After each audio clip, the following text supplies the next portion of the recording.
7, 6, 5, 4, 3, 2, 1.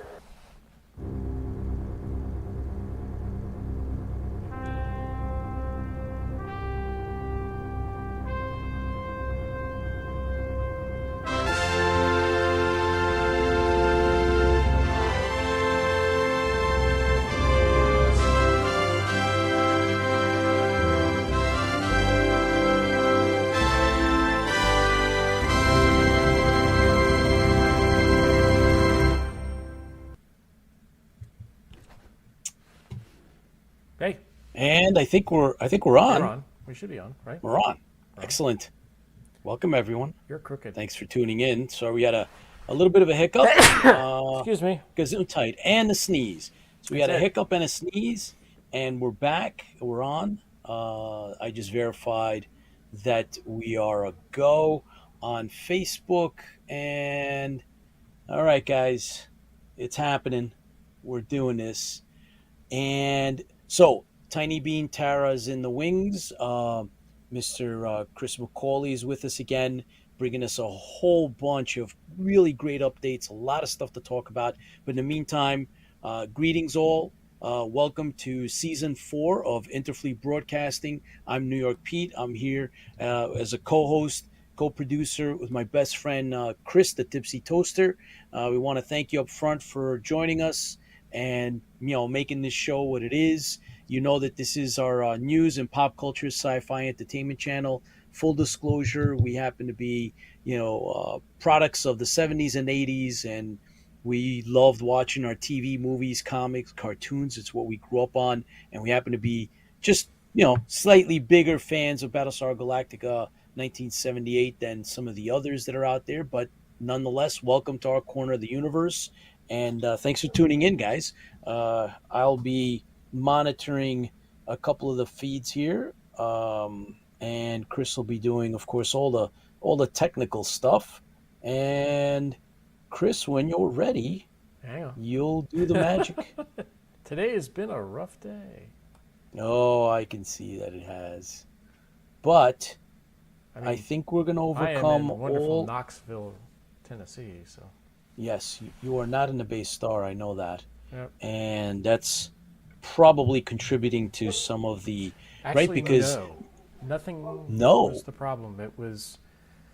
I haven't started this computer up in a while. I've been on a travel, gotcha. and it had some updates that were hanging in the background, and I was like Ah. waiting for Pete to come on. It's like, Pete, where you at? Where you at? Where you at? Where you at? Yeah. Meanwhile, back at the ranch, I was on black He was screen, on. just waiting for you to So we were come both on. I waiting don't know for what the each heck, other. but yeah. But that's okay. Battlestar Bulletin Board is with us. Lola, Paul, Mediocre Modeler, Sean Shallow, Rob Baum, Chuck Davenport, David Francoeur. I hope I'm not missing Scott Good, Kim Harms, and real quick, Lola. Well, Lola, come on, where are you? Baz from down under. Good day to you, Baz. What's up, man? John Van Galstein is on, and you know what, Chris? I just wanted to make sure that let me run down the list since we started a new season. Let's thank Crunch John McCartney for buying us our adult beverages here. That was followed by Fran, and then Crunch again, and then Chris Marshall, Fran, Brigitte, David Alexander, Fran, John 1, and Mediocre Modeler in reverse order. Thank you for taking care of us. Crunch, I think, is going into our season 4 with his treat. So thank you guys for taking care of us and our adult beverages, our ambrosias, if you will. So we really appreciate that. And in the meantime, we have both Tiny Bean Tara on, and we have Mr. Chris McAuley waiting in the wings. Yep.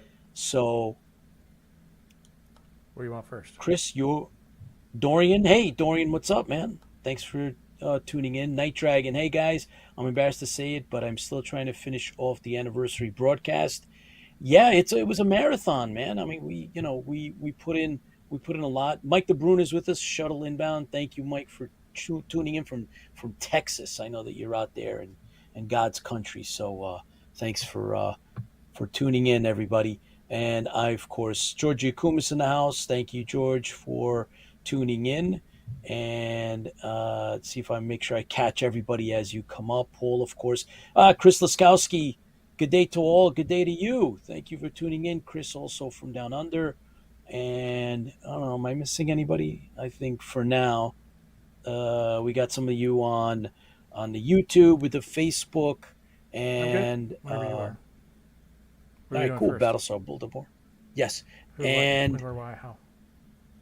we also have a lot of views on the marathon. We're approaching 1,000 views combined, which is really cool. That was just on Sunday. Susan, welcome. Thank you for tuning in. James, thanks for tuning in. Yeah, the Cylons were up to no good. Bobby, thanks for tuning in. Thank you very much, guys. Appreciate all of you tuning in live with us, and everybody else that watches later on. I mean, like I said, I believe we're past the 800 mark on viewership when we combine all of our outlets. It should be, I believe it's close to 800, quickly approaching 1,000.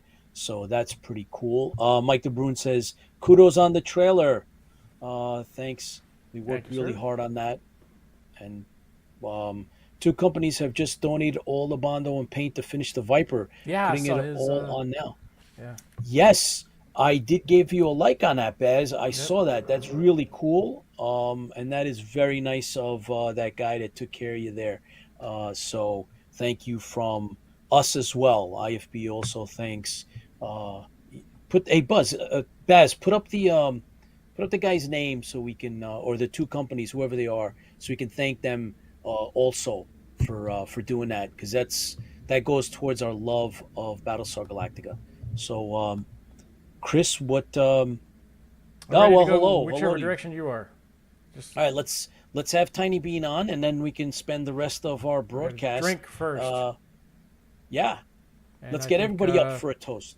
Can we if do you that? do everybody, Yeah, if that's possible. now you're gonna have to give me a second because Tiny Bean's not on the floor.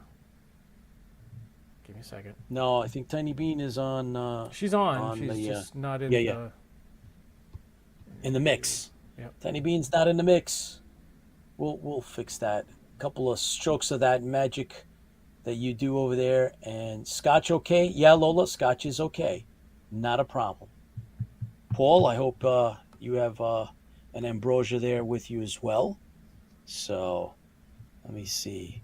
Two companies. Yeah, Baz, put those up. We'll give them a shout out. They deserve a little bit of a thank you from us as well. And what else? All right. So I'm not sure if Tipsy Toaster has gotten a chance to buy any of those Cylons yet. Paul from, is it Sappy Group or Sap Group, and Daniel from Plus Three Painting Services and the Deluxe Representative. Thank you for supporting Baz and his Viper build, guys. So from us here at IFB in the United States, we thank you very, very much for helping out the fandom. All right, so we really appreciate that. Thank you very much. Um, and yeah, Give me a all right, second. Tipsy Toasters. Working it. Oh, Working it. Fran's up. Hey, yo, guys, just dropping in for a sec. Got my new knee yesterday, taking tonight off. Okay. Fran, get better soon, please. Glad that you dropped in, and it sounds like it's going to be a quick recovery. And I know you're going to be doing some physical therapy, but I'm glad that you're okay. And I know that from other people, I know the pain goes away eventually.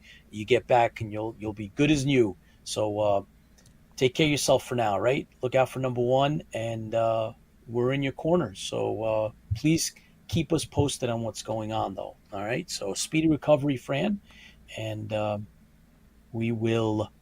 Oh, Sape. So it's Sape. Sape like ape. Okay, Paul from Sape. Well, Paul, thank you for taking care of Baz. Yes, heal well, Fran. All right. Thanks. I'm planning on it. Very good, Fran. Thanks again for tuning in. Mediocre Modeler. Tiny Bean is the mix. Yes, she is the mix. That is correct. So, let's see. Hey, Serge, TK Serge. Welcome live. Thank you for tuning in, buddy. Appreciate you taking the time out. We are all in good company. We're just starting out the broadcast. It's season 4, and just like everything else in reality, and especially in live broadcasting, sometimes there's a couple of bumps in the road, but we're going to overcome those in a couple of minutes. Yep, John McCarney, what's up, John? Thank you for tuning in. All right, ready? Here we And go. yeah, let's do it. All right, I gotta cool. get everybody's microphone on now, so hang on. All right, let's get all the microphones on. We got Tiny Bean. We got Mr. Chris McAuley with us. Excelente. And he's going to tell us a little bit about his choice of beers because he's got All right, he's microphones got quite are the all collection. Yeah, Excellent. gentlemen, ladies, Welcome. I have a quandary. First of all, thanks for having Go me. ahead. Of But course. I have this lager from 88 Whoa. Brewery. Okay. It's quite nice, doesn't it? Yeah, it looks Very good. orange. I have this clock out lager as well, and then my wife decided that I should maybe toast your success. 4 seasons, well done. It's incredible. With this strange beer, pumpkin spice latte nitro stout. There we go. Now, So Chris, you did like a theme, right? 2 cans of orange, and this one talks It's about orange, orange. too. yeah, all right. But I do have some old familiar Yes. to wash my mouth out with as well. Good. Excellent. Got the good. Well done. So, what do you think, folks? Do you think we should Pumpkin go for spice. this and see what this is like? We'll go for the pumpkin spice. We'll go for this. Okay, Pumpkin that's spice. right. It's a stout. Let's do this in the honor It's a stout. of your fourth season. Yes. Thank you, sir. Let's Yes. do that. Yes. Let's do that. All right, Okay. Tiny Bean, what are you drinking? Are you drinking vodka on the rocks? I- Or?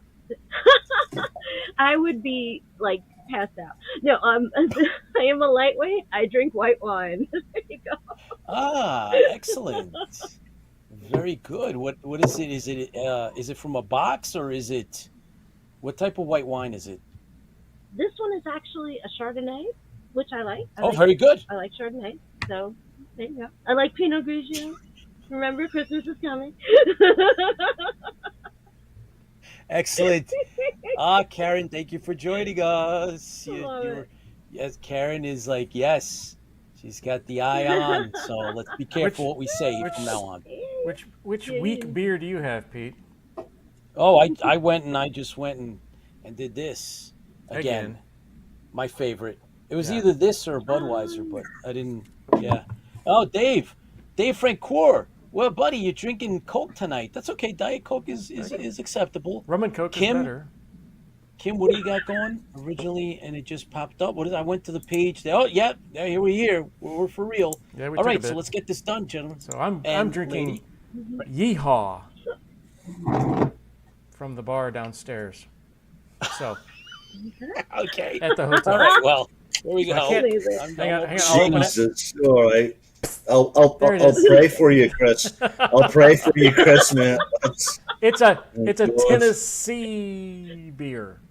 That's something, Okay. all right. Leave Go that away. there and do not explore that. You don't want to know where Yes. that came from. But here's here's Cylon's to rule. our. Colonial's drool. There you go. Boom, boom, boom. All right, guys. All right, so here's to everybody. Thank you for all those who create the fandoms and all the fans out there that help fuel the fleet. Here's to you. Here's to you. Slancha. All right. Excellent. Sangria. Karen. I need 4 Karen of has those. sangria. I like that choice. That's a good choice. Yeehaw! I like that. That's what that beer does, I guess. Yes, Charlene is with us as well. Good. Who else am I seeing here? Scott, what's up? For the Tennessee beer, do you have to sing Rocky Top? I am in Knoxville. Maybe, please. So No. Please, let's not go there. Oh, boy. Um, so, Actually, it's Mr. McAuley, Deliverance. we're Tony gonna Banjos. let ladies first. Of course, And absolutely. Tiny Bean has a small review she's gonna do for us, and then we're gonna spend some quality time with you talking about some as much as you're allowed to, because we spoke about some things on the side, which is just incredible stuff, and hopefully we can let some of that out. And if not, there's plenty nonetheless. So, um, Tiny Bean, what's cooking?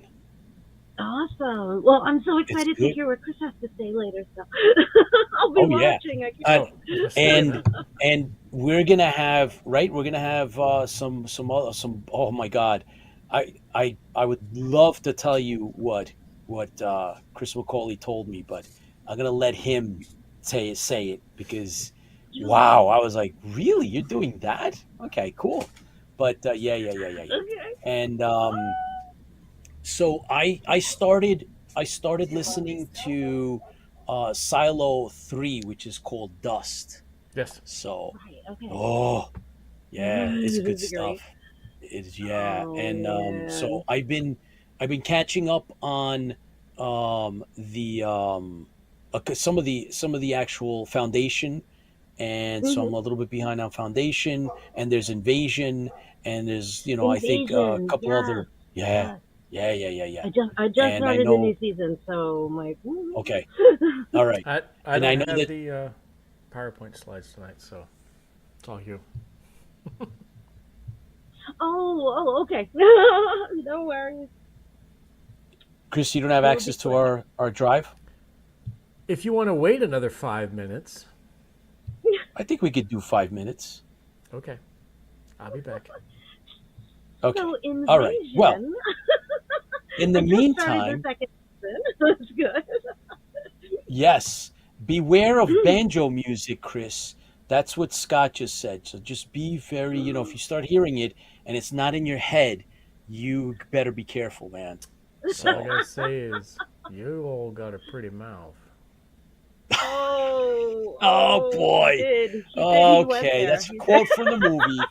All right, God, of all the things Excellent, to remember to excellent. say, that's yes. I didn't go that. Tara, I didn't go too far. Hmm. I went far, yeah, but not okay. too far.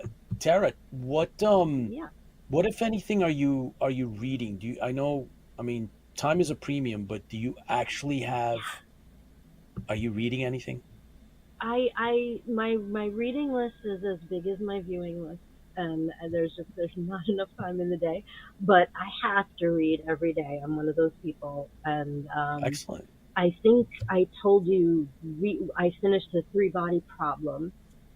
Now that's Okay. been translated into English, and that's coming to Netflix in the early part of next year. That I'm so excited for.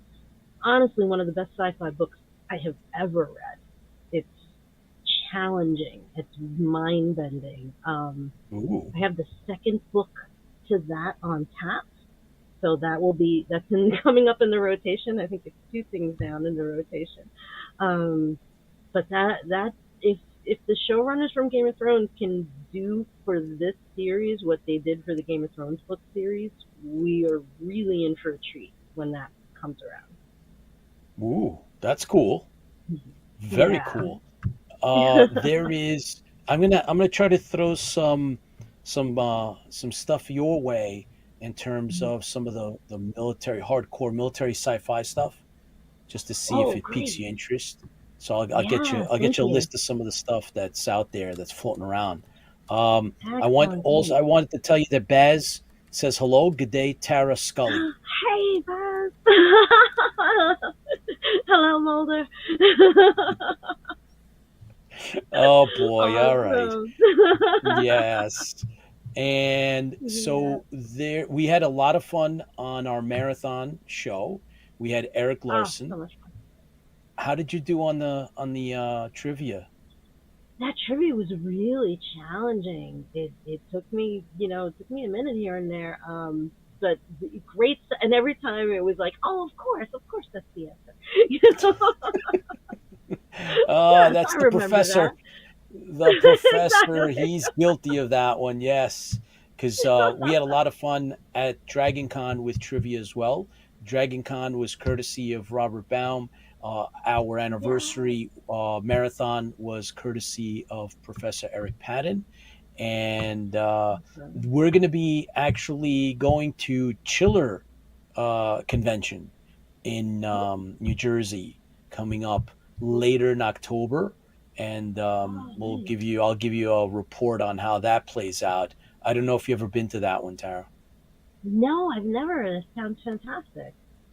Yeah, it's been around for a long time. They have a gigantic list of actors, actresses that participate at ChillerCon, and it's just incredible. But this year, Larry Manetti from Battlestar Galactica and Magnum PI, Magnum!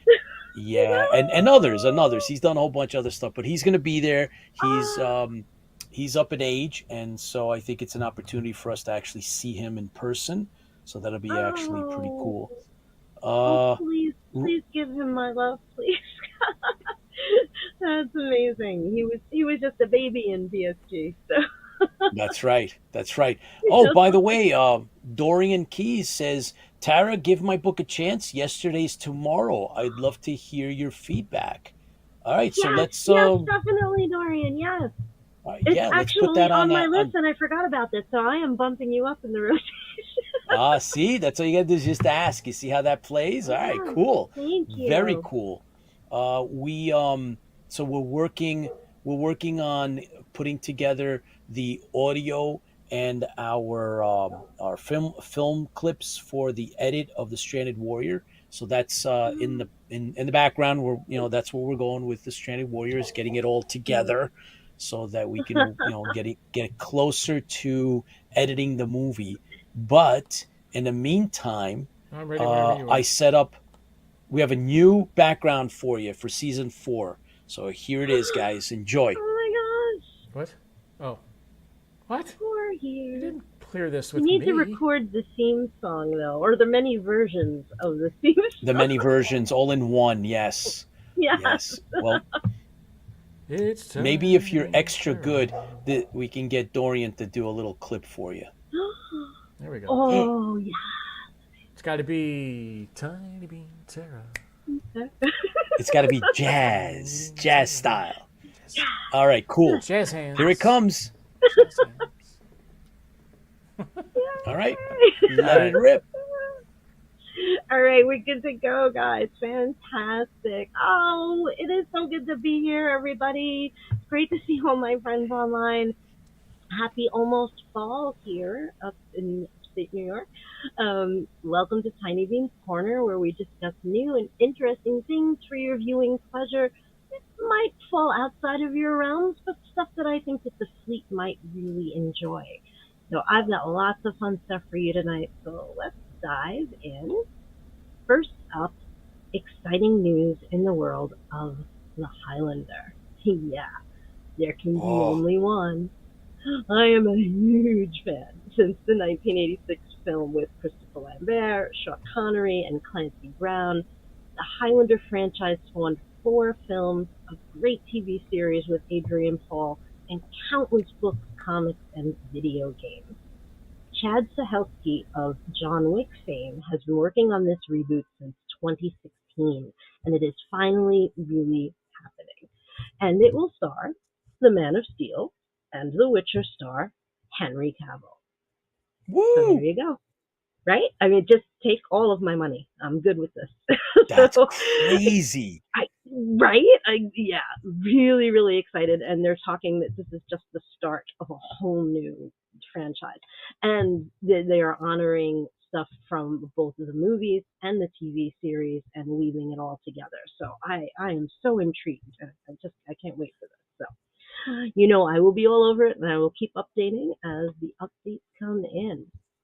So now, Next up in previews, check out the trailer for a new A24 produced film, and we love the A24 thing, and it's called Dream Scenario. It's billed as a sci-fi dark comedy, and this one stars the always fun Nicolas Cage. So, He's playing a regular college professor from a small town, and somehow, inexplicably, he begins showing up in people's dreams all around the world. Kind of like a Freddy, but, just this weird, average college professor guy showing up in dreams of people all around the world.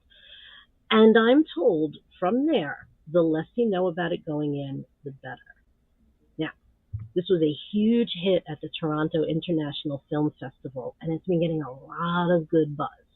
It also stars Julianne Nicholson, Michael Cera, and Tim Meadows. It looks like a weirdly fun, good time. And that hits in November, I believe. I'll let you get back to you on that date, but it's right around the corner, so let's check that one out. It should be fun. Now, I've been waiting to talk about this, guys. I think I teased it a long time ago, but the biggie is coming.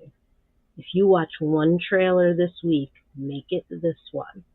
Check out the final full trailer for The Creator, opening next Friday the 29th, and it will be available in IMAX. It will blow your mind. It is brought to us by Gareth Edward, who directed Rogue One, which was one of my favorite of the newer Star Wars films. Now, he not only directed this one, but he wrote it as well. And he said it was inspired by the likes of Blade Runner, Terminator 2, Apocalypse Now, and E.T. So, you had me at go there. It is a post-apocalyptic sci-fi epic about a war between humans and AI. And a soldier is sent to destroy an AI weapon that could possibly end the war and save the world. And he discovers a child. So, this one stars John David Washington, who is like fast becoming one of my favorites, Ken Watanabe, Allison Janney, and Madeline Yuna Voiles. Remember that name. She plays the child in question, and P.S., she's already getting Oscar buzz. Whoa. Did I mention that it's scored by Hans Zimmer? Right? Ooh. So, the advanced preview praise is off the charts. It is being described as a jaw-dropping cinematic experience, and one reviewer called it among the best films of the last decade. So, I think this is the one we're all going to be talking about for a while, guys. Mark my words and mark your calendar. September 29th in theaters and IMAX. I cannot wait. One more preview for you. This one is on the small screen. In the Everything Old is New Again vein, CBS and Paramount are bringing back the beloved sitcom Frasier, which first premiered 30 years ago. Jeez. Can you believe it? That alone just blows my mind. Wow. The same year as the X-Files, 30 years ago. Where does it go? Anyway, this is a spinoff from Cheers, and it held the record for most Emmy wins for a series ever until Game of Thrones took that crown in 2016. Yeah, so you're dealing with quite a pedigree here. Well, Frasier has now re-entered the building, friends, and this time heading back to Boston to get to know his now grown son, Freddie. So, expect visits from possible Cheers cast members, I'm sure. Check out the trailer. Now, I am always leery of these new reboots, but this one seems to capture it perfectly. If you need a laugh, and who doesn't, get ready for October 12th. I'll bring the tossed salads and scrambled eggs. Now, in review time this week, in my Under the Radar segment, where I catch up on things that, maybe nobody remembers or you didn't see it the first time around, found a fun one for us, and it's from 2019. It's called In the Shadow of the Moon, and it's on Netflix. This one is written and directed by Jim Mickle, who brought Sweet Tooth to the screen. It stars Boyd Holbrook from The Sandman and 2018's Predator, and most recently, he was in Indiana Jones and the Dial of Destiny. Well, here, he plays a cop in 1988, and he's dealing with what he believes to be a time-traveling killer who pops up every 9 years during a certain moon cycle. It also stars Cleopatra Coleman, Michael C. Hall from Dexter, and Bokeem Woodbine. One reviewer described it as Seven meets Memento meets The Terminator. So how could that It's be good. bad, right? I mean, come on. It's good. I've seen it. Right? Did you? Because I think that sums it up really well. It's a well-constructed puzzle. It keeps you guessing. It's shot really well. The time jumps are done beautifully. If you like your sci-fi thrillers, like a little brainy with some great action, check it out. It can be a little clunky at times and it drags here and there, but ultimately it is still incredibly enjoyable, great performances, and worth seeing if, like me, you missed it the first time. So check that one out on Netflix when you have a chance. And that's all for the corner tonight. So back to you, Pete. I had the pleasure of meeting Christopher Lambert around 2016, and I spoke to him, and he told me that I met him while he was traveling at an airport, and I recognized him. Nobody really did. I did, and he told me that he was working on bringing back Highlander back then. And it's taken such a long time. He actually said that it was going to be based on the original, that he was going to be in it, and I thanked them for it. I mean, it was a thrill to meet him because I saw Highlander premiere day, first showing, and I'm pretty sure your brother Jeff was with me. I don't quote me on that, but I'm pretty sure I dragged him to the theater. But I think it's possible. yeah, it was just it's very possible. But oh wow. yeah, all good stuff. I mean, that's fantastic. Thank you for that.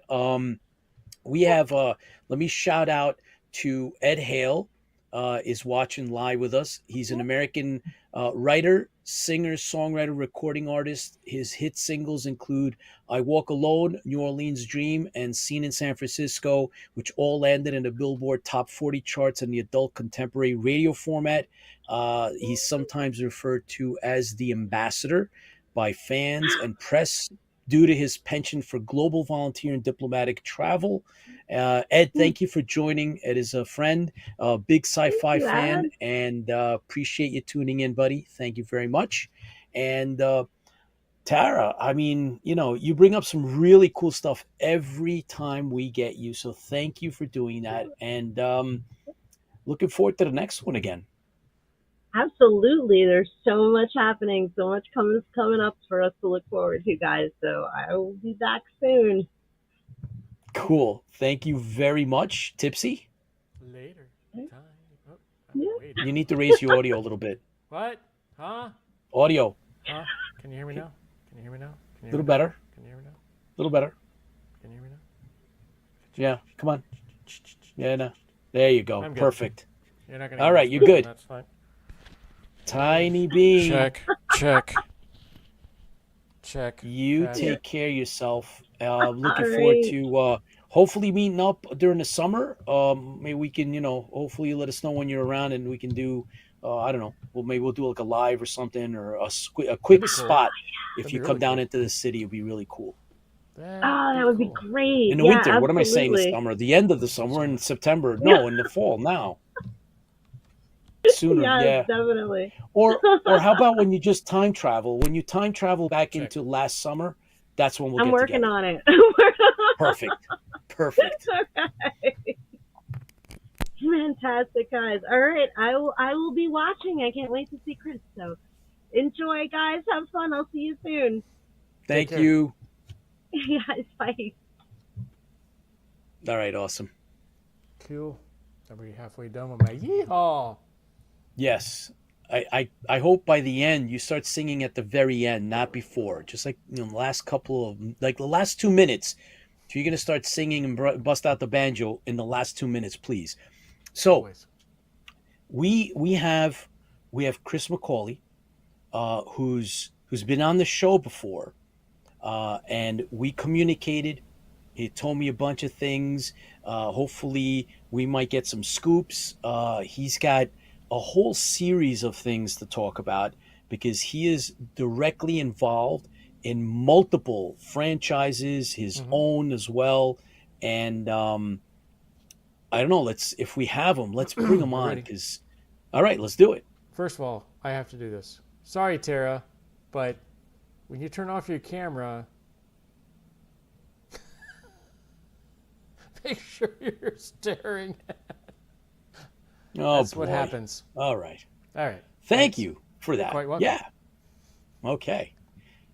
You get your kicks whenever you get a chance, right? That's right. There he is. The Chris. guy in the background doesn't have that much Chris fun all the McAuley, time. what's up? Hang on, I gotta turn his audio. Oh, we got it now. It's an audio thing. Yeah, I'm not back on the base star, so it doesn't automatically work. So I have to actually turn things on manually. You have to say like certain. There you have we to go. cast a This should be good spell, now. so there's certain words that you have to use as you go about doing it.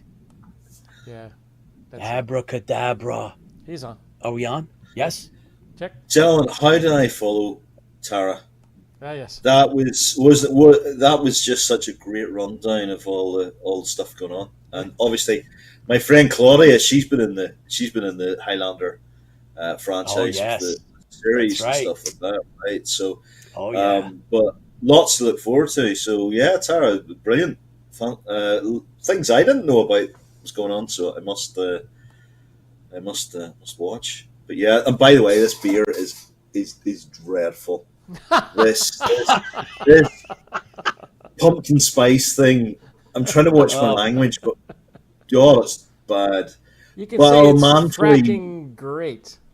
Yes, I was. We say in the 2080 community, it's drocking terrible. But yeah, so yeah, I will sort of manfully get through Power it the through best it. I can. I'll power through it. I'll power through it. Yes. You know, Chris, you're gonna. That's one of the New York Pete. You know, that's my fallback. Is I end up having to power through it, or else I disappoint the Tipsy toaster, and I cannot do that. So, Or do it he for the just drinks Tipsy. the same thing every just do it. week. Do it for Tipsy toaster. He does it. That's Tell right. me something. I haven't been in New York since 2010, but there was a pumpkin spice brewery below the Empire State Building. Ooh, I don't know if that's still there. That's when Ah, that that may- 2010. that may not be there. I don't. was That a doesn't. while ago. I don't know. Hey guys, if any of you, anybody out there know that it's still around or know Let of me it, know. give us a heads up. I'm hopefully trying to get to New York in the next 12 months, so I'd like Ah, to cool. get back. And Yeah. We'll hook up. I love the place. Love the place. Yeah, well, So yeah. you just give us a heads up. We're here. But so Chris, you know, we'd exchanged communications. I love the face. Oh, it's And- a terrible beer. It's that good. It's that good. It's a terrible And- beer. So give us an update on, you know, you start where you want and just kind of like, because last Right. time you came, Okay. we talked about a lot of things, but where are you at now? Yeah, so thanks to John. John's basically got a lot of different images and video game trailers and all sorts of things, right? So Yes. last time Yeah. I was on, we talked about Dark Legacies issue 1, didn't we? Wasn't Yes, that where we did. we sort of went to? Okay, so Yep. Dark Legacies issue 1. So Dark Legacies is a science fiction franchise that I created with Claudia Christian of Babylon 5 fame. We've got every surviving cast member of Babylon 5 involved in it. Issue 2 features Peter Jursic and Walter Koenig, who was also Chekhov in original Star Trek. Issue 2 went to Kickstarter and it was an incredible success. So it should be reaching comic book shops next year around about February, March time. So that's where we are with the Dark Legacies comic book. I can also say that there's a Dark Legacies video game coming out next year as Ooh. well. Yeah, that was a Nice. bit. I'll be honest, that was a bit of a surprise to me. But we got Excellent. that signed up, and there might be several Dark Legacies video games coming out in the next 16 months. So yeah, that's a new scoop for you. I can't remember if I announced Walter Koenig had been part of Dark Legacies, but there you go. Yeah, so Walter and I are I'm actually working on the Star Trek thing. I think this is what you were Oh, talking about, Pete. Was it? there It we was. go, baby. Franchise number one. Bam. Slayed. Yeah, I'm trying to be. I have to be careful. Okay. But I have been working on something with Walter, and it is to do with Oh, Chekhov, and it is set between Star Trek 2 and 3. And oh my God. essentially, whenever Walter and I talked about Chekhov as a character, Gene Roddenberry wanted Chekhov to be Spock's equal initially. Yes. And he was going to be the guy. He was going to be the science guy. He was going to be able to do bits of everything, and you do see that in the films later on after Think 2. But the story that I've written with Walter is after Khan and how Chekhov feels after that. Cool. I Oh cannot boy. talk about it anymore, but that is with CBS Paramount right now. So yeah, that was a bit of an Wow. amazing experience, really. That's So yeah, super cool. um, so I've worked with a couple of Star Trek cast members. I worked with Bill on Man of War, the comic. So Bill Shatner, and I actually have a story about being naked with Bill, but we'll maybe not discuss that. I was naked, Bill wasn't, and he was on the phone. So essentially, what happened was I was in the bath, and the phone was beside me, and the phone went to Bill. So like you don't keep Bill Shatner waiting, right? No, better not. So Better not. I jumped out of the bath, grabbed the phone, ran out of the bathroom into the bedroom. My wife's working from home and watches and goes, "What the hell?" So I'm like, chatting to Bill, and we're talking about a new project. And I said, "Look, I have to stop you. Um, I'm standing here naked as the day I was born. Has that ever happened to you before?" And Bill basically he took a beat and he said, "Not if another man put some goddamn clothes on." So, Excellent. so that's my sort of Bill Shatner naked story. He's a wonderful person to work with, and yeah, lovely, generous individual. So I worked on Fantastic. the comic book with him. It was great. Yeah, so that's been going on, right? The Dracula stuff. So most people know me. I'm mostly famous for working with Decker Stoker, who's a great grand nephew of Bram Stoker, and we've written together. We term it the Stokerverse. It's a franchise called the Stokerverse, and it's the only authorized sequels and yeah, that's the one. There we go. That's it. There's another cover that has my name on it because unfortunately one of those guys left the project. But I'll let you Google it. I'll let you Google Man of War with Chris McAuley. Yeah, one of those chaps actually left the comic.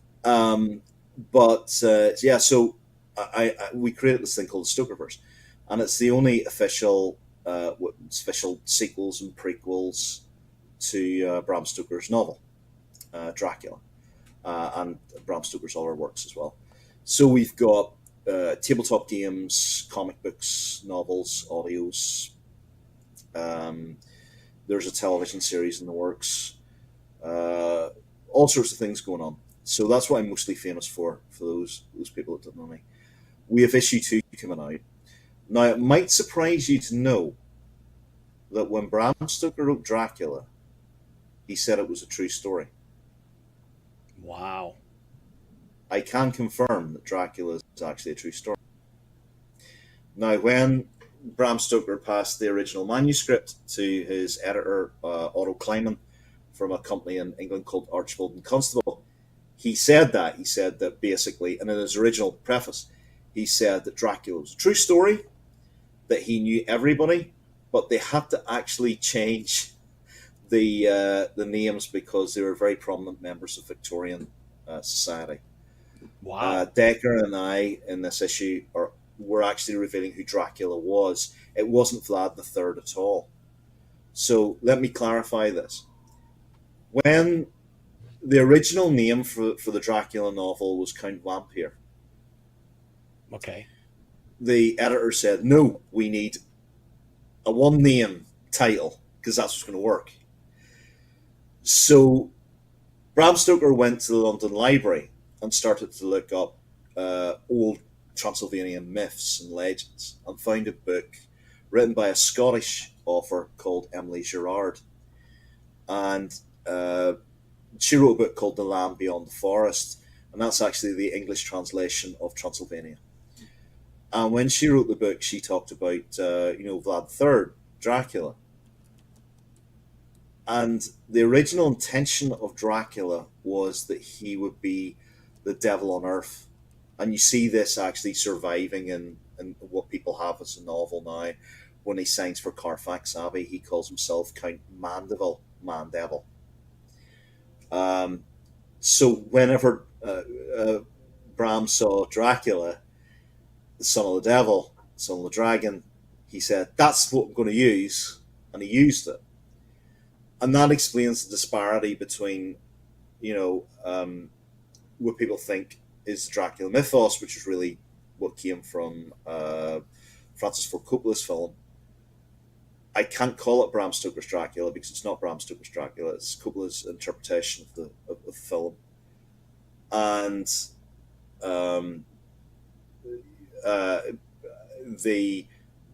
the original intent of Dracula, it's very different.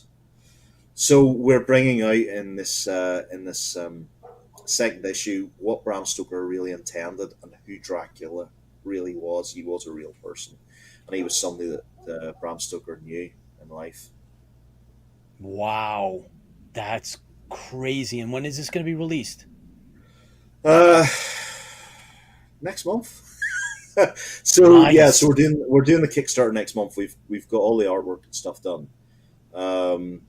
It's probably one of the most historically important comic books that's coming out for a while. I find it crazy that I'm the one that's writing this stuff and bringing this out, because this is a mystery it's been shrouded in secrecy for 126 years. So for me, it's a bit mind blowing. So Well, that's we that's want in that. on the campaign, Chris. So Yeah, as of soon as the course, man. campaign Yeah, starts, you yeah. could let us know so that we can Well, we want to support that. yeah. It's for me. This is something, okay, I've written it, but everybody who gets involved in the comic book campaigns, they get their name in the comic book. They become part of Dracula history. It's very That's important for cool. me to open this up and to do it that way.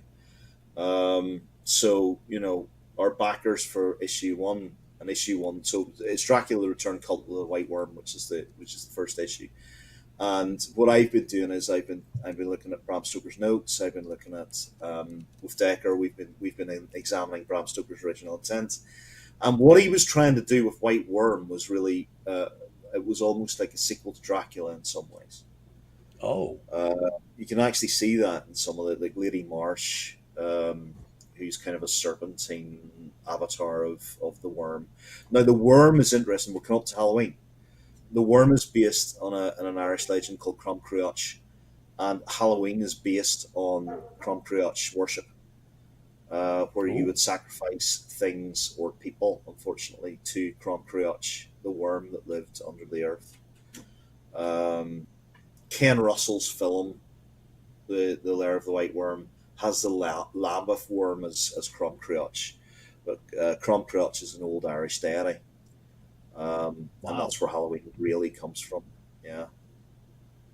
wow, wow! This is incredible. So does the original manuscript still exist, or do you guys have copies of it, or what are you It's in the working from? Rosenbach.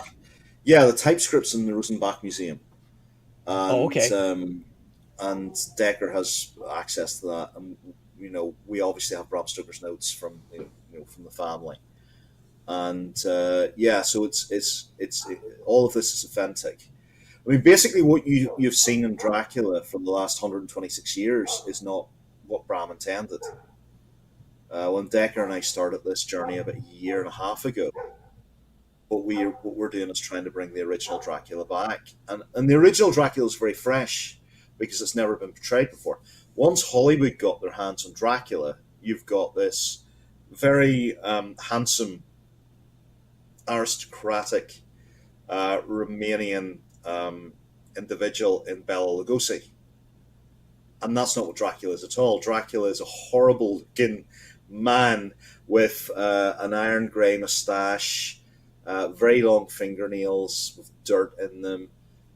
He's got hairs in the palms of his hands. He is not physically attractive. He's not meant to be. He's actually a prime narcissist. He's extremely evil. There's nothing in Bram Stoker's Dracula that would inure you to him. So we've been bringing that individual back.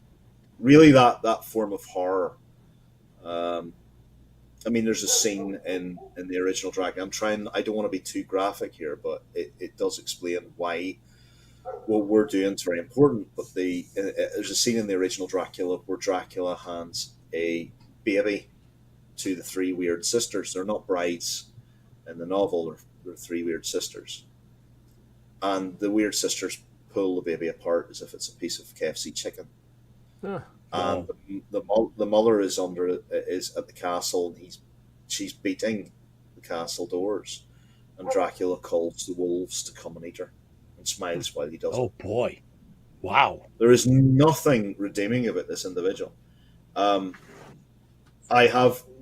written an all-star audio drama called Voices of Dracula, and we were very lucky to have actors from Doctor Who, Hollywood. Simon Templeman, who played one of my favourite vampires in the game Legacy of Kain. And Simon's a Hollywood Shakespearean actor, and he's been in Star Trek and all sorts of different shows. Wonderful man. And when he read the script, he said, that was Dracula. And I don't know, is this a PG-13 film or show? Because I have to be very careful what I say if I describe this. So, okay, I'll leave it then. I'll leave it. But the scene where Mina meets Dracula is not erotic in any way, shape, or form. It's absolutely horrifying. You have to remember that Dracula is a corpse. Okay. There is nothing erotic or sexual about a dead body. No. If I can, I'll suggest this: if a corpse came to life and took a long dirt encrusted fingernail and cut itself along its breastbone, what do you think would start to come out? Well, it's probably dead, so it's all whatever pus and pus, blood, all of it. He takes Mina's face and slams it into his chest. Yeah. That's the unholy communion that Dracula imparts. And then whenever the band of heroes break in through the door, he looks at Jonathan Harker and leers at him, throws his wife from his chest. The wife's obviously messed up, the face. And he says to Harker, almost, do you want her now? And Harker's a hero. Right. Harker isn't a cock, he's a hero. Harker goes straight towards his wife and holds her because, yes, he does love her. And love is stronger than evil. Right. And that's what I write with Dracula. That's what Bram originally intended to say. It was that evil will be defeated, but Dracula is not a hero in any shape or form, or not even an anti-hero. He is a complete narcissist, evil, a terribly evil individual, a spider in a web, and so we're bringing that Dracula back. So it's quite fresh in a way. It is, of course it is. Absolutely. You're bringing it back to its roots. So, Chris, what do you think happened in the original Dracula? The way it was published obviously has its own tone. How do you think that became what it was? And then Bram I guess he just let it be. Like he never, we don't hear too much about it afterwards. I mean, it became a classic, I don't know that it became a classic right away, but it grabbed everybody's attention. So can you It enlighten us was on that? it was a penny dreadful. Okay. We have to be honest with this. It was a penny dreadful. It was something that, in Bram's lifetime, it was a curiosity. There were some very famous people like Winston Churchill, for example, loved Dracula and gave Bram an audience. He was one of the few people who gave Bram Stoker an audience. Now I have to say that Bram Stoker's known for one thing, which is actually a sin. Dracula is not Bram Stoker's best work. If you're watching me and we're talking and you're interested in Bram Stoker, please God, don't think that Dracula is Bram's best work. It's his most famous work, but it's not his best work. He was an Irish poet. He was a playwright. He was a dramatist. He was somebody who was a manager of the Lyceum Theatre, the famous Lyceum Theatre in Mhm. London. He was the manager of the first night actor, Sir Henry Irving. He was a theatre critic. He was somebody whose work and short stories. He was like Neil Gaiman, basically. He did fantasy, science fiction, cosmic horror. Jewel of Seven Stars is cosmic horror. He done all those kind of things. Um, Dracula is a great epistorial novel, but it's not his best work. Go and research his work. Look at his poetry. Look at what he does as a writer.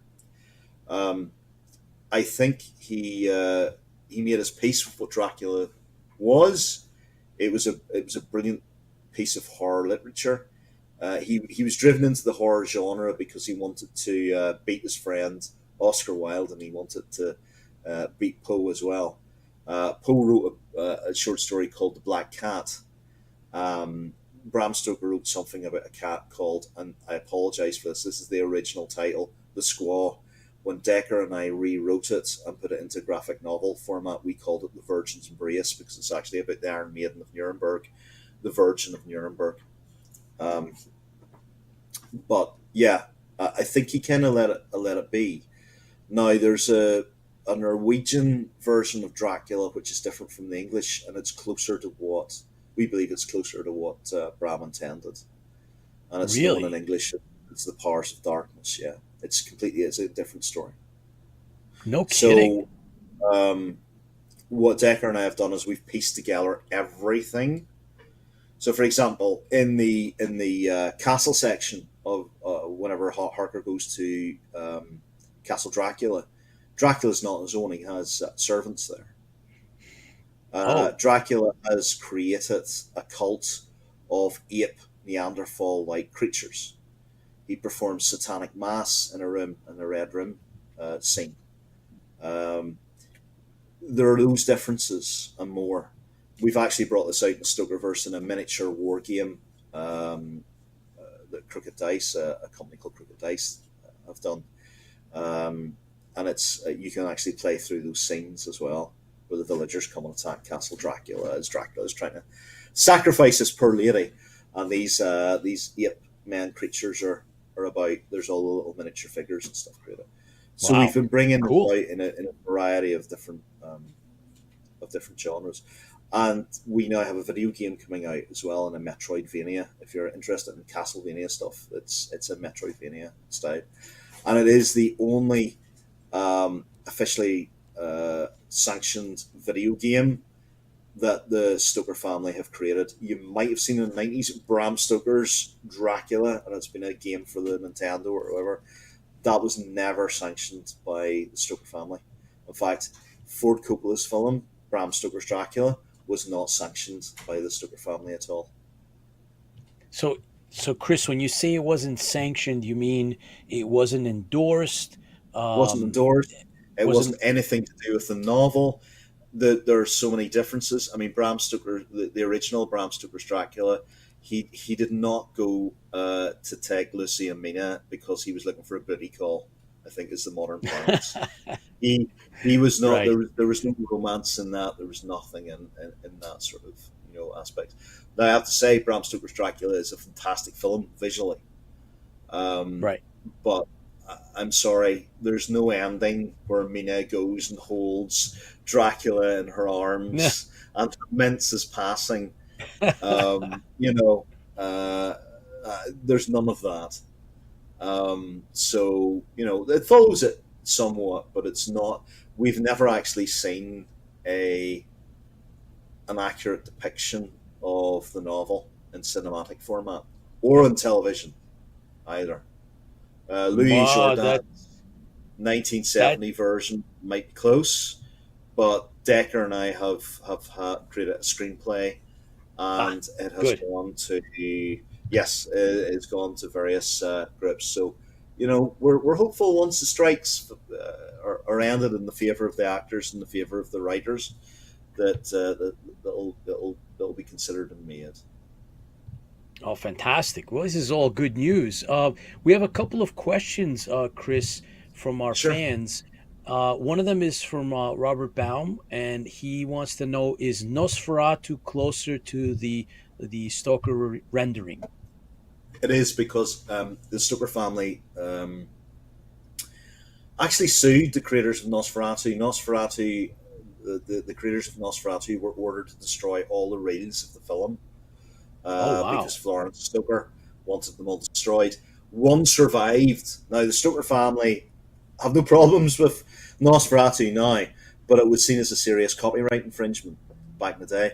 I'm actually in the middle of writing a book for Telos Publishing on the entire history of vampire cinema history. It's Oh, it's very crazy, cool. actually, the stuff that I've actually learned from all of this. But yeah, that Decker's involved in it as well, and Decker's actually going to be writing an article about why Nosferatu was sued by the Stoker family. Oh, But fantastic. it was very close. Count Orlok with how he looked, excuse me, how he looks. Um, it's different from how Bram Stoker interpreted, saw Dracula.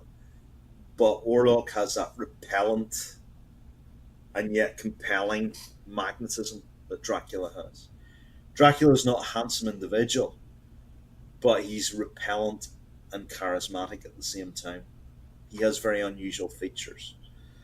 Hmm. Um, and Nosferatu's, I'm glad that it wasn't destroyed.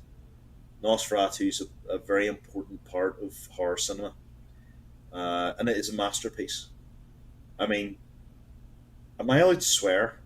Yeah. Yeah. Fuck Twilight. Fuck Twilight.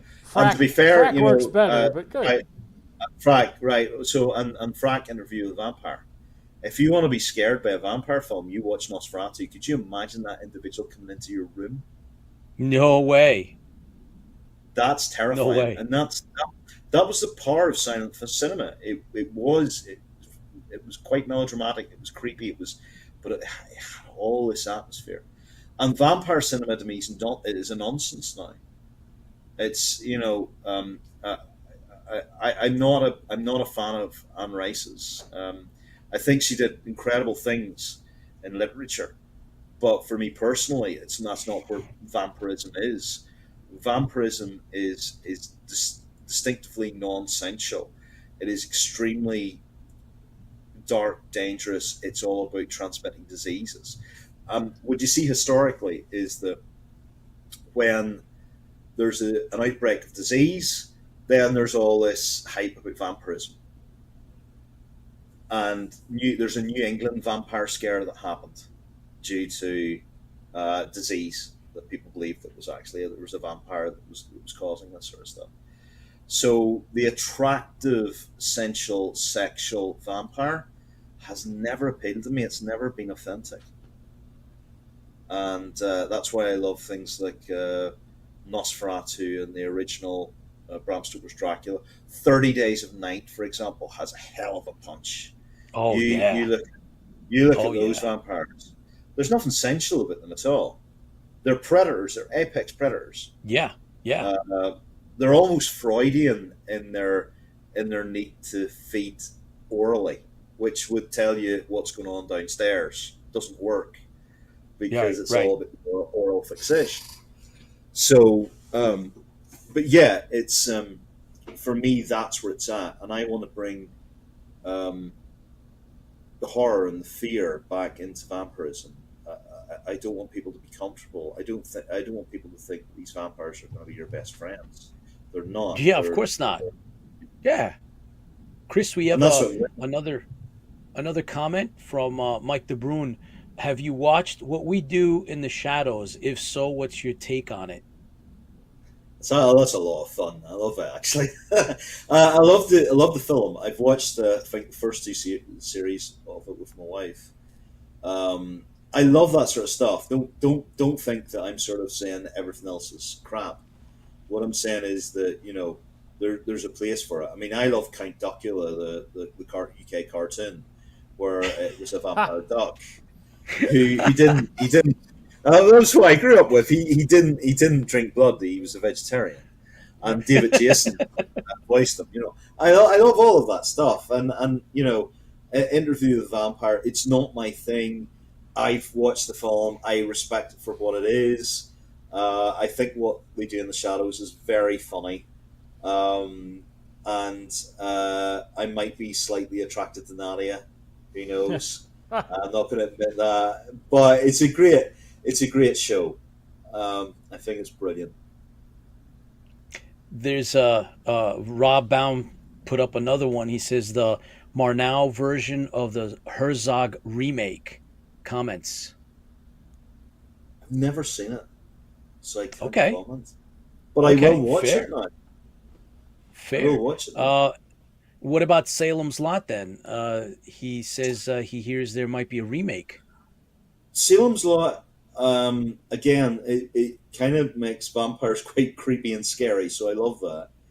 Um, Excellent. I think that's important. I think it's that Near Dark was another one that I loved because Near Dark made vampires terrifying. That scene in the bar where they lock the doors and they just kill everybody, Yeah. and the vampires were quite relatable in that. Lance Henriksen's a fantastic actor. If I could cast. I think if I could cast Dracula as anybody, it would be in a film version. It'd be Lance Henriksen.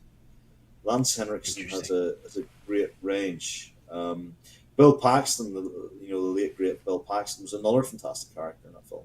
But getting back to Salem's Lot, I read Salem's Lot as a kid, and it did influence me. The scene where there's the knocking in the window and all of that sort of stuff. It kind of harks back to what happens to Lucy in Dracula, right? So Right. Dracula comes as a form of a bat and sort of bats against Yeah. and knocks against the window, and Lucy lets. There's something compelling about it, and I think it's not sexual elements of it. Terror and the things that scare us are always compelling. We always let them in. If we didn't, horror films wouldn't work. We let the things that terrify us in. How many of you watching this now watch documentaries about serial killers before you go to bed? Oh yeah. Right. This is what's Yeah. truly compelling in horror. So that's some of the Dracula stuff going on at the minute, and I've got audios out, and I'm quite embarrassed to actually say this, but one of the audio companies, BBV, that's most famous for doing Doctor Who audios, they've created a franchise called Chris McAuley's Classic Monsters, and Sweet. I'm a bit embarrassed about that. But I've done Phantom of the Opera, so I've done a prequel to Phantom of the Opera. I've done a Renfield story. I've done a version of Dracula, version of Frankenstein's monster, Jack the Ripper, those kind of things. So Wow. it's like I'm a bit embarrassed that they sort of called it that, but Classic Monsters is something close to my heart because I want to try and bring all of that creepiness and that sort of stuff. I did a mummy story, which actually linked to one of Bram Stoker's stories, Jewel of the Seven Stars, and it's what the Mummy movie series is based on. And it's wow. about a female sorceress in Egypt, and then she crafts mummies and all sorts of things. It's called The Sorceress of the Nile, and I was quite proud of that. So that came out this year as well. Wow. Chris, I just want to acknowledge a couple of fans that are tuning in. Clay Arden, Scott Good, John Repper, thank you for joining us live, guys. We did have a question from Kim Harms, and she wants to know, what do you think, in your opinion, is Bram's, his best works? So it doesn't have to be the number one, but if you can name a few of the what you think come to the top of the list. Yeah. Um, all right. I want to get these titles right because Jewel of Seven Stars definitely is Okay, best cool. one of the best works when it comes to whenever it comes to like cosmic horror. He's up there with H.P. Lovecraft when it comes to that. The Primrose Path is one of my favorites, and it's about a guy called Jerry O'Sullivan, who's a Dublin carpenter. He moves to London looking for a better life, and like his family don't want him to go. Like my mother did not want me to go to Canada. She was terrified about me leaving. There's a whole thing about Irish families. Please don't go. But when he goes to the metropolis of London with his wife, he's hired as the head carpenter in the theatre in London, and things happen. Like tragic things happen, and he starts to drink, and at the end of it, he murders his wife. Whoa. It's a fantastic drama. It's very very very powerful. So that shows Bram at his dramatic best. Um, the Mystery of the Seas, one of my favorite books by Bram as well. It's a political thriller that has a little bit some sort of supernatural elements, but Bram is drawing from personal experience, and he incorporates historical strands like from the Spanish American War and the 16th century conflict between Spain, Elizabethan England as well. But it's got themes about national identity and the changing concepts of womanhood. Bram's mother was a feminist. Charlotte Stoker was a feminist, and she Oh. actually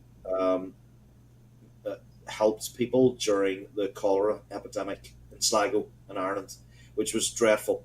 And Sligo was like a personal hell.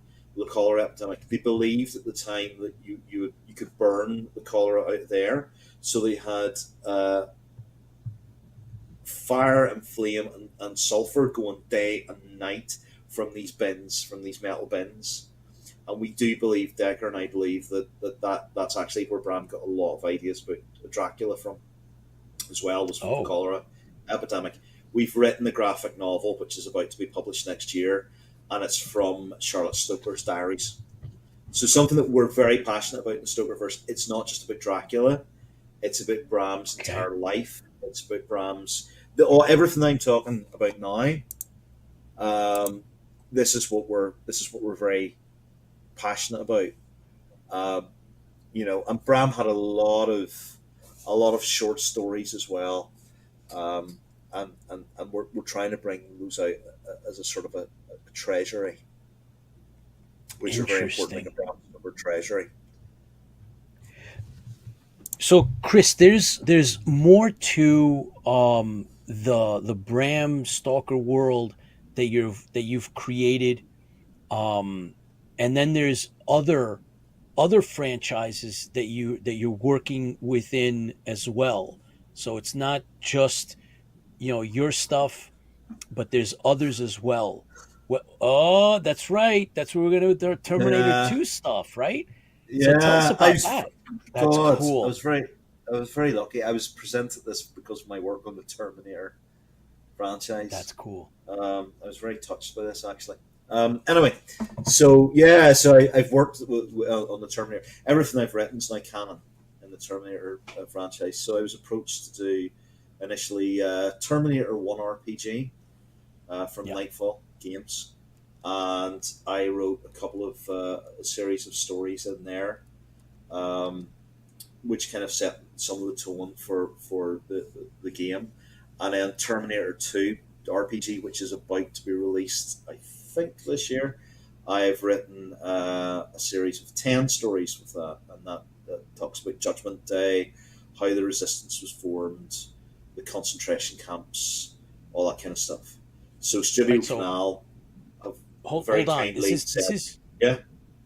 This is part of the RPG, or is these are a series of Yeah, books? it's all part of the RPG. Yeah, so the Okay, RPG okay, I think is about 250 pages, awesome. and it's the official Terminator RPG. So these are the sort of the canon RPGs. So anything that I wrote on it, Studio Canal approved as being canon. So I've written Wow. stuff for in the Future War, how the Terminators were first created, why they have an Austrian accent, and I think I'm allowed to say this. If I'm not, I could get into trouble. Anyway, Then don't. I've well, no, I'll be right. The Skynet looks through the annals of CIA history and sees one Major Dutch Schaefer, who is seen as one of the biggest, one of the greatest assets the CIA have. Right, Dutch Schaefer is obviously Arnold's character in Predator. That's why Ooh. Skynet models the Terminator on. Wow. So I merged Scoop. those together, right? So I've done that. But T2 RPG goes into what happens during Judgment Day and after it, and how the Wow. resistance is formed. There's you'll see Silverman, and Silverman's actually crucial in how Skynet realizes that time travel is possible. Let's leave it that way. Oh boy. Um, Oh boy. so Oh, that's I've cool. kind of so, and I think I'm allowed to say that I'm working on another Terminator thing right now. Wow. So I've worked in about four Terminator things now. Uh, so yeah, that's been fun. That's been a lot of fun to do, I have to say. I got to tell you, there's a strong, obviously a very strong fandom, and today in film school, amongst the very very younger generation, they were number two, go for it. They were Yeah, arguing how T2, Terminator 2, is one of the top sci-fi movies, period, coming from, the it's 18, great. 19, 20 year olds. Yeah, it's a great feminist So film because you yeah, have the masculine cyborg who's basically more of a parent figure than Sarah Connor is. Sarah Connor, when you look at Linda Hamilton in that film, she's jacked, and the way she moves, she's like a machine.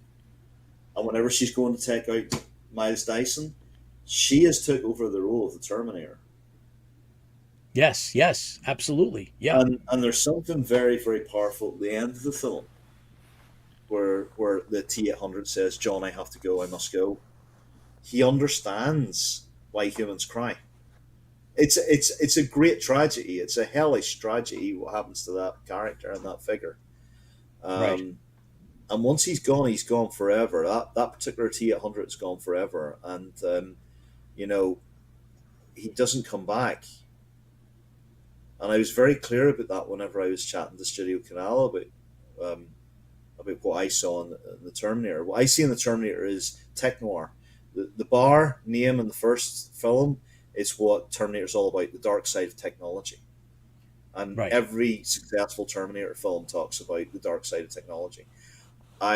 Oh God, I wish I could be free to talk a wee bit more about why but Well, T1 once and T2 are perfect films. You watch them back to back; they're perfect films. Terminator Salvation's a good film as well because it's got elements of it that with the future war. It's really interesting. But T1 and T2 are the apex of Terminator. That is where Terminator starts and ends. right, There is nothing else after that. If you want thematic understanding of Terminator, it's there. it's well, yeah, the first And and second, yeah, yeah, two's a very powerfully. It's a very emotive film. One isn't. One's kind of shock and awe. It's brilliant, but it's yes, shock and awe. Two is very emotional, and we see John Connor and like, how the hell do you even contemplate being the Messiah figure of mankind? and then you're targeted for termination, and it all becomes very real. So all the stuff that you thought your mum was lying about becomes very Is now real very for quick. real. Yeah. Oh, it's a head game. Yeah, absolutely. Now, so the perfect setup would be for the RPG to be released, and then you come back and give us the inside scoop on the breakdown on the stories, and we can elaborate, and you'll be free I to could do that. discuss it. I think I'm allowed. I think I'm allowed to do that. So once the second one comes out, there it is. There, yeah, that's good. But yeah, that's um, beautiful artwork there as well.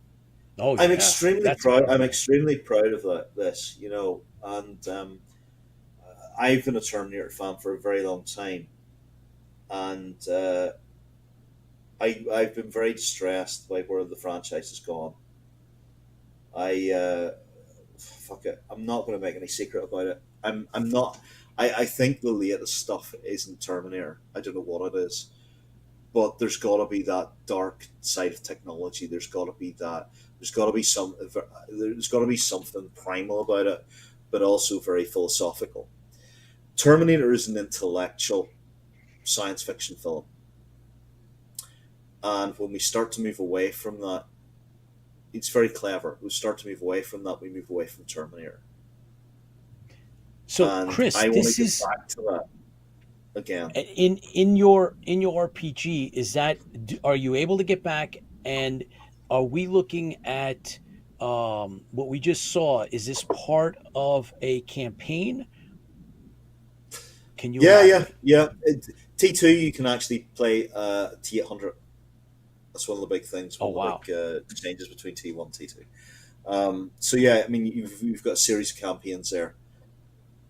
I mean, wow, it's all authentically crafted. It's from Terminator fans to Terminator fans.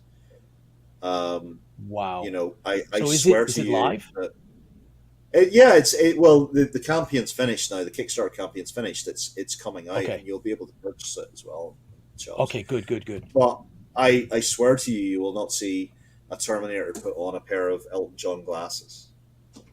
We are not doing that. Good. Um, that's not part of the Terminator franchise, as far as I'm Oh concerned. boy, that's so cool. That is so cool. What else do you have in store for us that you can tell us? Um, God, there's probably a lot more. John's got some. I need to actually go through some of the stuff I've sent John because We it all go, have I this is it the weird stuff. It all right. all goes out of my head because I do all this stuff, and then I kind of I do all this All stuff, right. and then I kind of forget about it. All I right. have a Well, very I weird way have of. Yeah, go on ahead, mate. Sorry. I yeah, so I have the copies which some have made it and some have not. We talked about Dark Legacies Yep. and the Dracula Returns. We talked about uh Corporation the Wars. game. We can talk about Corporation Wars. So Okay. Corporation Wars Yeah, is a cyberpunk that's it. Yep. RPG Yeah, that yeah. Claudia and I have created as a prequel to Dark Legacies. It's coming out next year, um, and yeah, it's cyberpunk fiction, and I've taken influences from Gibson, um, Cool. obviously, and yeah, it's a pretty hardcore cyberpunk. It's different from Cyberpunk 2077. It does tie into sort of the Dark Legacies timeline. We It's you shared some of the original artwork, Chris, from I guess they're from the I mean I'm gonna look at one of these on my end here. Yeah, Dark Legacies. Some of the original artwork from Dark Legacies issue you two. sent Yeah, over. yeah. Yeah. If John could bring those up, so I'll talk you through these. Right. So the original artwork. This is by a guy called Glenn Fabry, and Glenn is known for drawing the Preacher comic. So if you know anything about Oh, okay. Preacher, he's a master. He's artist. He's an artist who does masterpieces. So he started in 2008. He did Slain. He did Judge Dredd. He's done Preacher. He's done The Boys. He's pretty much one of the biggest comic book artists of our era. He's took over duties for Dark Legacies issue 2. So I don't know if we can Wow. bring those images up, if people can see them, but they're worth looking at to see the intricacy and the details of the actual comic book pages. That's incredible. I am going to share on our page. There's the Claudia Christian's Dark Legacies book. It's the second image. I'm going to put that up. I'm going to share some of these directly. I'm going to put that up, and there's a couple of. I'm going to actually throw up the Corporation Wars, Dark Legacies Corporation Wars. I'm going to put that cover up as well. Great. So I'm going to put that up as we speak. I'm going to throw that up into our. Let's see. Let me get that into there. So that's coming up. I'll be putting some of these up into the actual write-up that goes Great. with this streaming show. So guys, Fantastic, look yeah. for some of the artwork. It's going to be coming up. And then, yeah, you guys get a kick out of that because that's incredible. I mean, some of this stuff is just beautiful. We are so lucky. Glenn Fabry is one of the biggest comic book artists in the world. I've been so lucky to work with these guys. Dark Legacies issue 1 had Stas Johnson, who big famous 2008 artist as well. Sometimes I wake up in the morning and wonder if this is all real. Right? I swear, I wake up and it's like I'm working with all these guys and they want to do stuff and they want to do. And then I've got the Musketeers versus Cthulhu RPG coming out. We've just released. Oh, great! That's something else.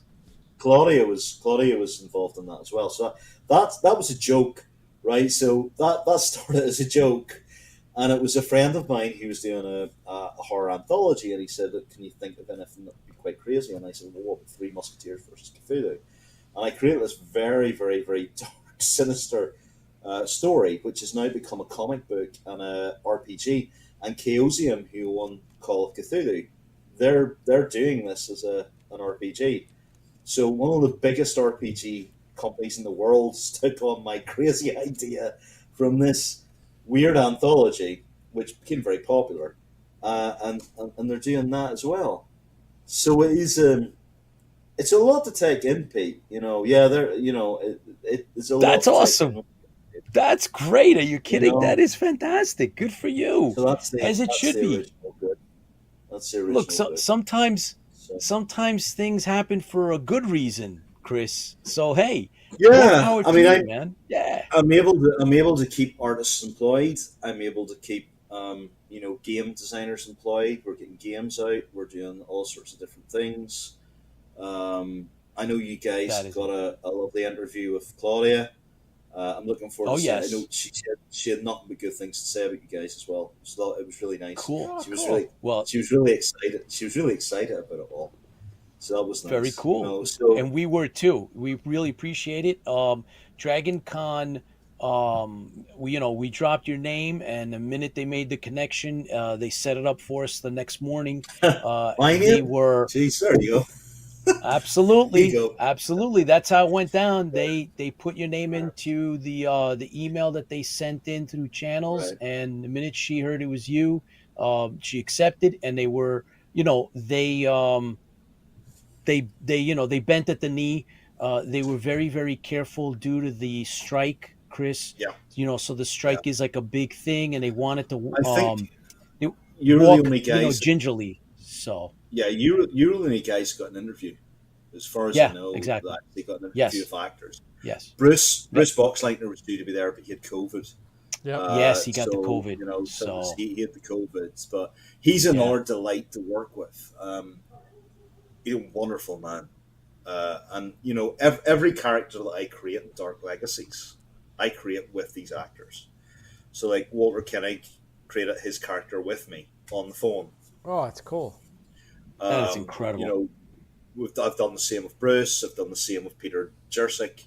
Done the same with Claudia, and yeah, sometimes I have to kick myself. You know, it's an incredible experience, and you just but I've been very lucky, and the Dracula stuff has been great too. I've really enjoyed that.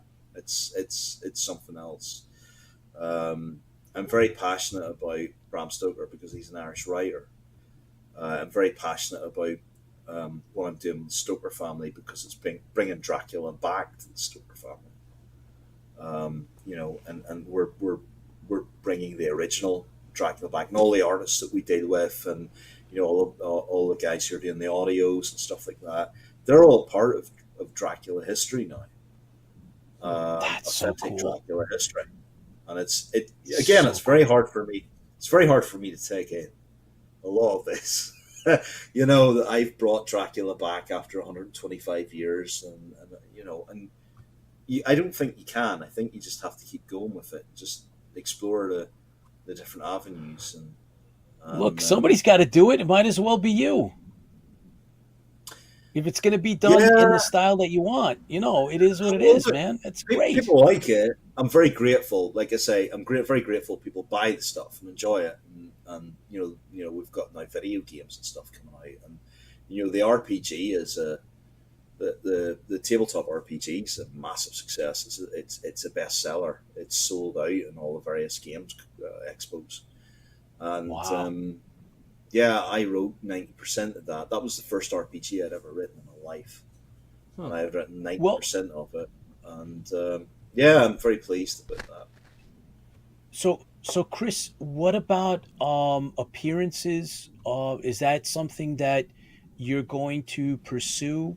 Or how does that work? If people want me to, I'm not ably bodied, and I'm actually in a wheelchair and stuff. I don't, so it's hard for me to kind of get about. I've got a history of medical conditions, unfortunately. So, but if enough people wanted me to come to something, I would come to it. We would find a way. We would find a way. Okay. Claudia, all right. Good. Claudia does appearances, and so does Decker. And they sign comic books. They're the celebrities. I'm just the guy that kind of writes the stuff and sort of So you're being very modest. Well, I'm quite happy for them to do it. I'm quite happy for them to do it. But if people wanted to meet me and have a chat or whatever, I would come along. I mean, look, I'd love to get to New York for a Comic Con because I love New York. I'd love to get to, in the States. I love the States a lot. Although I live in Canada, I love the States a lot. I love the fandoms in the States. I've started working with Doctor Who as well, and that's whoa. Oh God, I forgot about that, didn't I? I didn't know if you could talk about it. I wasn't going to bring it out until you said it. I'm allowed to talk about it a little bit. So I was at Boston Science Fiction Con virtually, and we started talking about my work in Doctor Who there, which was in February. I am writing for Doctor Who magazine now, so that's the official sort of BBC magazine. I do work with the Doctor Who Appreciation Society, which is the official Doctor Who fan club. I am in the yearbook for Doctor Who magazine, and I am in the annual for the Doctor Who Appreciation Society. Plus, I've written Dalek stories with John Payton, who was mentored by Terry Nation, who created the Daleks. John's written a lot of Dalek stories. And I have written Davros stories with Terry Malloy, who was Davros in Doctor Who in the 70s, 80s, and 90s, and is in the Big Finish. He's Big Finish's Davros as well. Am I involved in a television show? Maybe. Yay!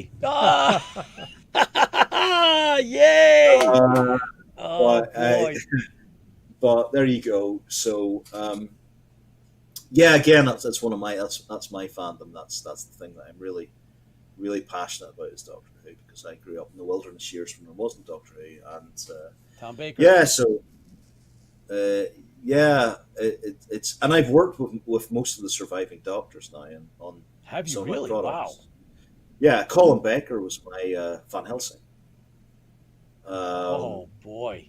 Sylvester McCoy has sent me video messages to congratulate me with Dracula, because he was Dracula on stage. So he explained all this. I have those videos. We've actually put them up on the Stokerverse Facebook page. Wow. So yeah, I've been I've worked with Paul McGann. I've actually worked on a Eighth Doctor annual that came out this year. The Eighth Doctor never had an annual, and then for charity, then the BBC allowed the Eighth Doctor annual to come out, and I've worked on that, and I've worked on a couple of So cool. Seventh Doctor and Sixth Doctor annuals, and I've worked on Doctor Who audios now. So Chris, you're the I've man. worked on a lot of stuff. Like I haven't worked in Battlestar Galactica yet, but I'm working on it. I started watching Battlestar please. Galactica after our last. I'm watching the 78 series, and I'm really enjoying it. I mean, one. my favorite character is actually Count Ibley. I'd love to see. There you go. Yes. Right. Okay. So, and it's a very theological show. Actually, it's very Yes, powerful. it is. I mean, It is. my PhD is in theology. Oh, so there you go. So you get it. So I find it pretty powerful. Have you had a chance to watch our trailer? I have loved it. Thought it was brilliant. I actually wanted to be at Dragon Con to watch to see more. I told Claudia about it as well. Cool. Very cool. Your film. I thought it was great. I think there needs to be more of this. There needs to be more of a resurgence. I mean, you had the great Eric Larson on. I watched the show on Monday. Thank you. And you had Eric on, and Glenn Larson's shows were formative for me.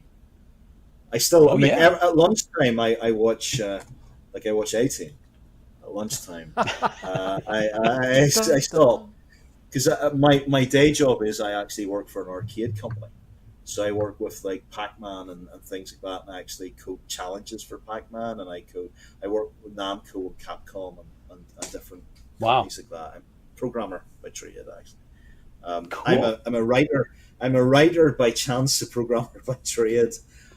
So I'm a massive nerd.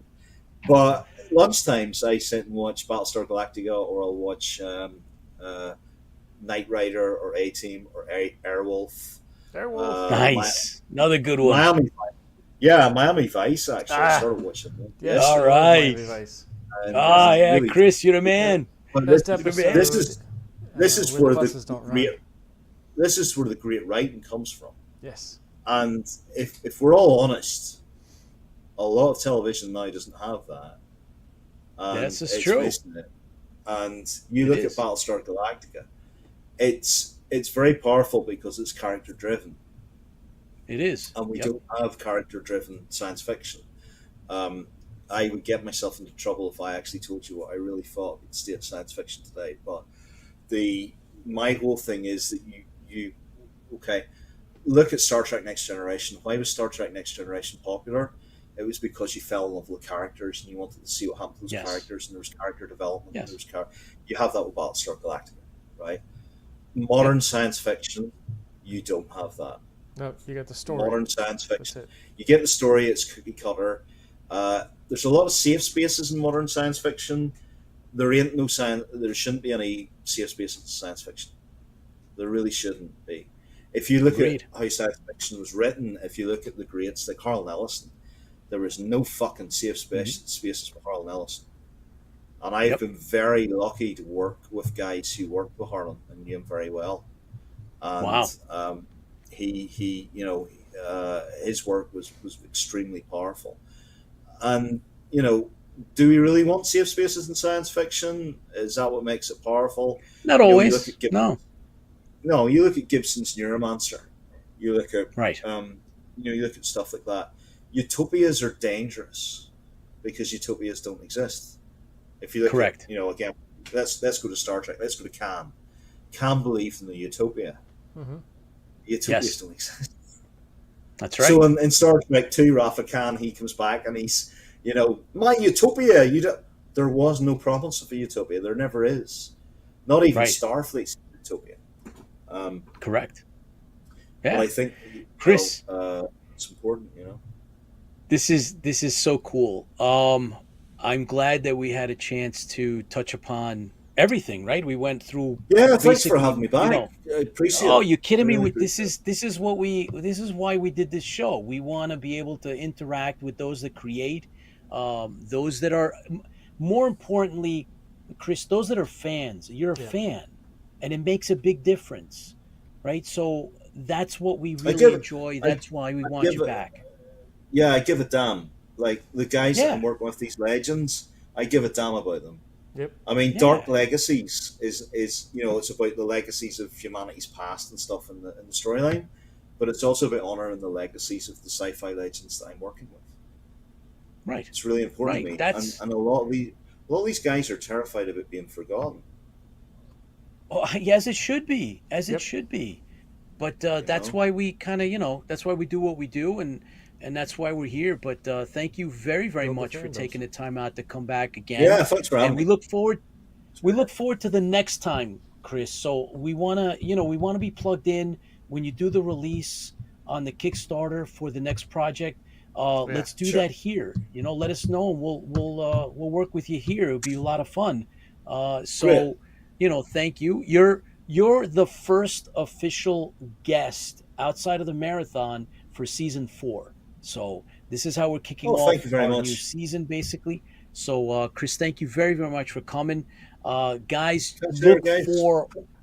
look for all that stuff that we talked about. I mean, it's so much. Yep. Tipsy Toaster, any last words? No, it's amazing. Once again, Chris is fueling the fandoms, multiple Oh, absolutely. different fandoms out there, which is Oh, yeah. great.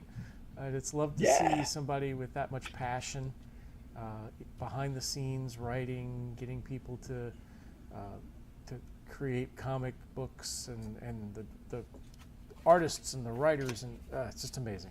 You're a fantastic person, Chris. So here's to So here's to everybody you. out there. Thanks for tuning in. Keep the faith, guys. We say, fans fuel the fleet, and keep tuning in. We got more for you. Chris will be back. Chris McAuley will be Back in the back big telling us story. more about his stuff, and we'll love all that. And hey, IFB's here for you guys, and if it wasn't for you, the fandoms wouldn't be alive and kicking. So thank you for what you do as well. Thank you for tuning in, everyone, and stay safe, and we'll see you soon. Yep. Fans fuel the fleet. Here's to you. I